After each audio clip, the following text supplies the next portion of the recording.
চাচা আচ্ছা এই দিকে দিনে তো পুরো মানুষ লইয়া লাই এটা অনেক ভয়ঙ্কর দিকে এদিকে লয়ে তো বিশাল বড় কাহিনী।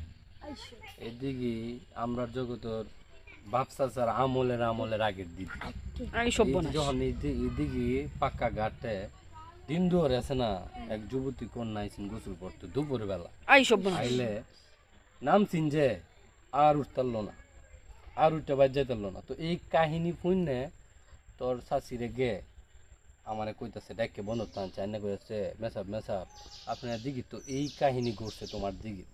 আমি কই কি কছে দে আয় দূরে নামছি দিকে নামে একটা ডুব দিছি, ডুববে হি মাছ কানো গেছি 70 রাত পানির তলে গেছি। আই গিয়ে সর্বনাশ। দেখি কসবিরে ধরে লয়ে বই রয়েছে। আমি তো গে মনে কর টাড়া একটা মাইরে লয়ে উঠছি। আই এরপর থেকে সর্বনাশ। মনে কর এলাকার নাম হইছে দেও কয়ে ডায় সব। আপনি তো মানুষ না, আপনি আসলেই দেও, এই কাতে নাম হইছে দেও। আসলেই দেও। আই সর্বনাশ। সাত আট